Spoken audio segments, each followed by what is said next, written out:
This is 7 National News, and in our top story, President His Highness Sheikh Khalifa bin Zayed Al Nahyan has sent a cable of condolences to Dr. Tony Tan Keng Yam, President of Singapore, on the death of Lee Kuan Yew, the first Prime Minister of Singapore. UAE Vice President and Prime Minister and ruler of Dubai, His Highness Sheikh Mohammed bin Rashid Al Maktoum, and His Highness Sheikh Mohammed bin Zayed Al Nahyan, the Crown Prince of Abu Dhabi and Deputy Supreme Commander of the UAE Armed Forces, also dispatched similar cables of condolences to the Singaporean President. Lee Kuan Yew, the Singaporean official who transformed the island outpost into one of the wealthiest countries in Asia, died in hospital on Monday morning. He was 91. Mr. Lee was Prime Minister from 1959, when Singapore gained full self-government from the British, until 1990, when he stepped down.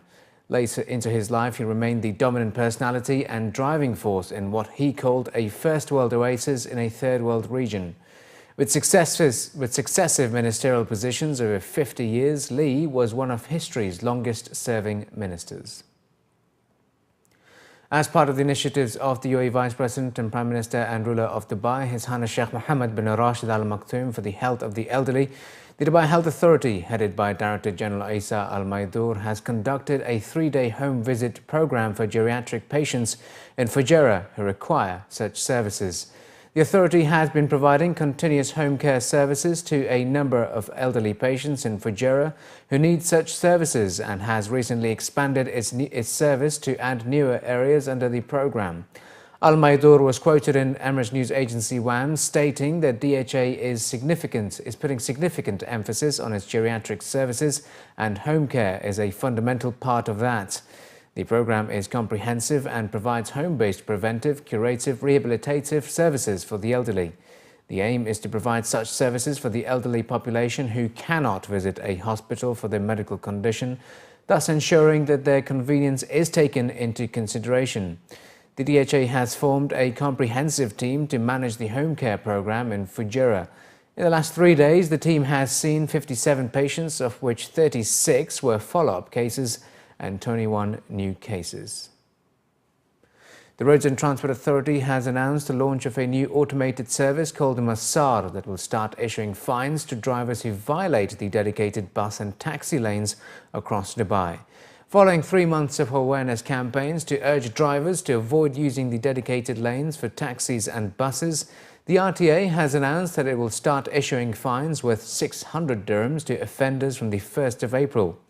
Aimed at offering convenience to those using the public transport, the project begins with the implementation on the 1-kilometre stretch of Knife Street in Deira, Dubai, which serves a total of 9 bus routes with an average of 36 buses per hour during peak times.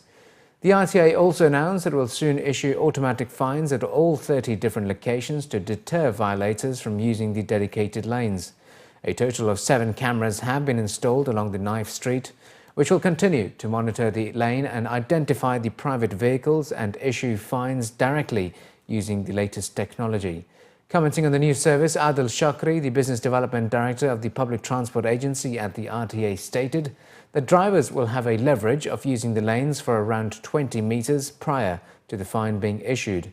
Furthermore, it was added that the authority will soon start enforcing the new service throughout the 8 kilometres of bus and taxi lanes around the Emirate. According to Adil Shakri, such a move should eventually ease traffic congestion during peak hours and also improve the efficiency of on-time bus arrivals. And one way of trying to reduce that congestion in all Dubai by encouraging people to use the public transport. So that we introduce the bus priority lane, which is dedicated for bus and taxi, which it will improve the public transport experience. And you're doing the bus, you can reach faster, you can reach easy. So we introduced something, the bus priority lane, and we have 3 phases and different locations. We have in those one around 7 cameras in the whole lanes, so they can easily, the camera will monitor and will detect the plate number. Then can evaluate if it is a normal private car plate or it is taxi or bus car plate. So at the other time, the people, the taxi, they allowed taxi, Dubai police cars, ambulance, and bus and taxi. It's already implemented, by the way. It's implemented in different locations, but the camera, it's for the first time. We're implementing it in Naif Road, so we'll wait until the end of the year to measure the performance and the result of this priority lane. The United Kingdom will offer a super priority visa service at its application centres in Abu Dhabi and Dubai starting from today. According to a local report, the new service, which costs 3,295 dirhams in addition to the regular visa fees, will allow applicants to receive their decision and documents within 24 hours. Regular visa fees vary according to the duration of stay, with visas for visits up to 6 months costing 474 dirhams, 2 years costing 1,719 dirhams and 5 years costing 3,118 dirhams. The service allows applicants to apply for long-term multi-entry visas valid for up to 10 years and also long-term study and work visas. Meanwhile, Emiratis will still be able to use the electronic visa waiver, which offers them visa-free travel if they register online at least 48 hours before the departure to the UK for a visit up to 6 months. Along with the new service will come other adjustments starting from April, in line with new immigration rules. The Abu Dhabi Food Control Authority has confirmed that the layer of wax which covers most imported vegetables and fruit should not be a cause for worry by consumers. According to local reports, the ADFCA stressed that the wax is made of natural materials that protect the fruit from oxidation and dehydration. The body also said UAE specifications allow the use of waxes and varnishes for preserving the quality of fruit. ADFCA was responding to recent discussions on social networking sites about whether fruit and vegetables covered in wax is safe to consume, with some consumers fearful that the layer of wax is harmful and difficult to be removed with water. Thamir Al-Qasimi, the Acting Director of Communication and Community Service at ADFCA, said farmers and traders use wax extracted from natural materials which are not harmful for human health. These materials are usually candela, algaroba wax, natural beeswax and lecithin, which are internationally certified safe food additives extracted from natural products and not from oil or mineral products. The second Talent and Career Development Forum, hosted by one of the leading international business schools, INSEAD, was held in Dubai yesterday in an effort to connect regional recruitment professionals with more than 250 INSEAD students and alumni. During the event, participants were able to learn about key recruitment trends, the sectors for which MBA talent is most in demand, and discussed challenges and opportunities that companies face when recruiting in the region. The Associate Professor of Decision Sciences and Director of INSEAD's Abu Dhabi campus, Miguel Lobo, stated that forums like this are a great opportunity for students and alumni to gather the latest insights on talent strategies from experts in the UAE and to network with recruitment professionals from across the region. The Career Forum is the ideal place where everyone comes together.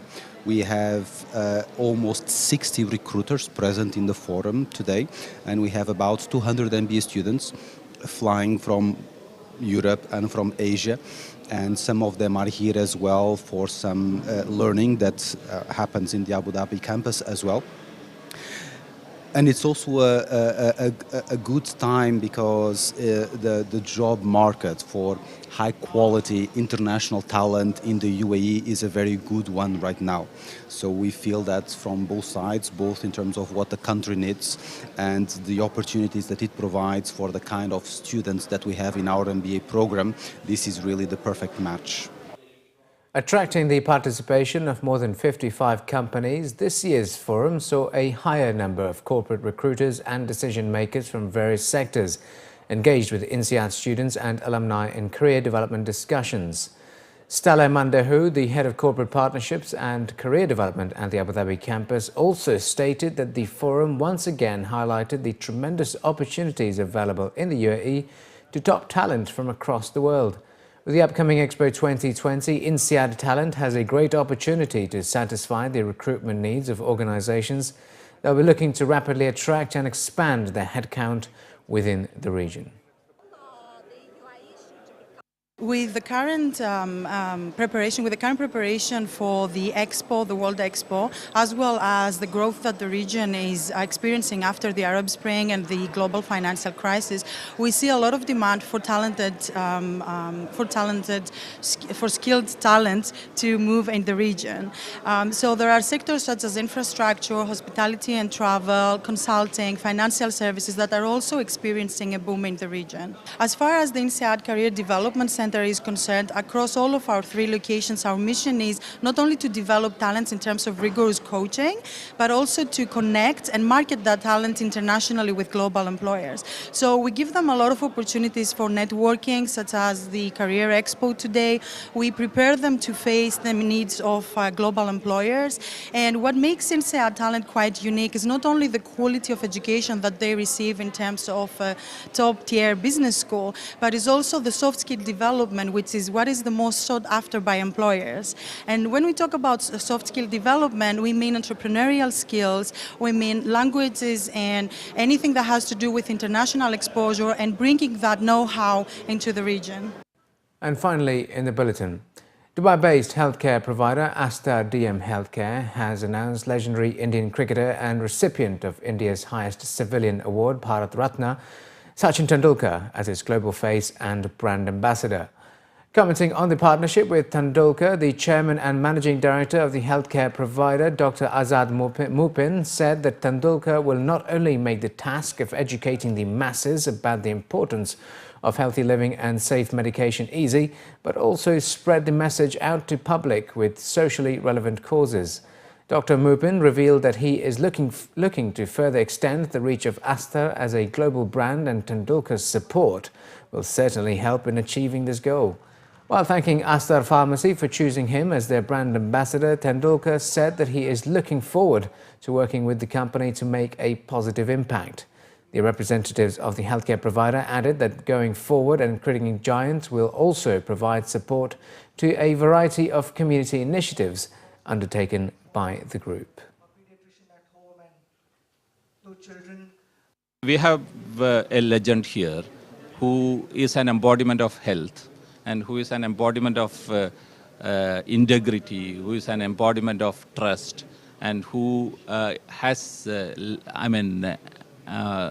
ignited millions or billions of people. So for us as a healthcare organization, we could have chosen other celebrities, but we thought that we should have somebody from the field of sports and from the field of games and sports, which is more related to health rather than other areas. Nice to be back here in Dubai. Last year we were here for IPL and people didn't disappoint us with their enthusiasm and love, affection. And the same case here today. Thank you very much, Dr. Mupin, for all the kind words, respect, love and affection. Both of us, at the start of this association, have earmarked 1 million dirhams for the less privileged people to look after their health. So I'd like to thank you for that.